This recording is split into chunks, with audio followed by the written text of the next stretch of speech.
As far back as I remember, I always wanted to be a cop.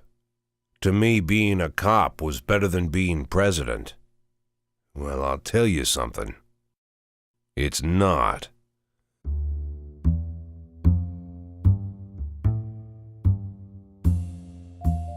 My name's Jack Boyd. Last week I turned 60. Most of those years I spent with Freeburg PD. At 29, when I was a young detective, I hurt my back chasing a serial killer across the rooftops. I guess they took pity on me and I got promoted to head of the department. A little unusual for a kid my age. Since then, it's been mostly paperwork, but I plunged into it, didn't notice it much, and worked my way up to city chief. I've held this position for the last dozen years, but it'll all be over in 180 days. Last week, the big birthday, they hit me with it. Retirement. Wouldn't even say it to my face, just sent me a memo.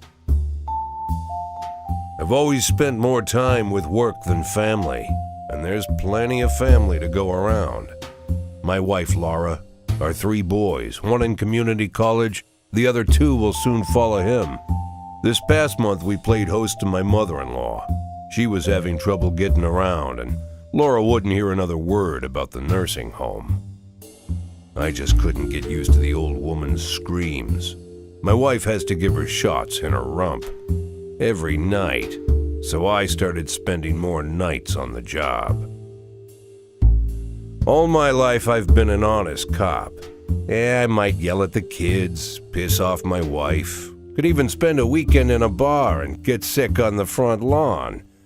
But when I came into work, I was a professional. I never took bribes, never took the law into my own hands, never even lifted a stapler. I thought this would earn me respect, but I just became the butt of the joke. After the evening meeting, my staff jump into their expensive cars and drive back to their expensive houses. No idea where they get the money, but in a city where prostitutes are cheaper than aspirin, they're finding ways to make ends meet. On the 3rd or 4th year of marriage, when Laura and I were looking at that stack of bills, afraid we'd have to put the house up, I asked her if I'd be her hero if I made $1 million. She laughed and said I'd be her hero for $500,000. I haven't got that $500,000 yet, but I still have 180 days to pull it off. And right about now, I'm ready for anything. Anything at all. To hell with it.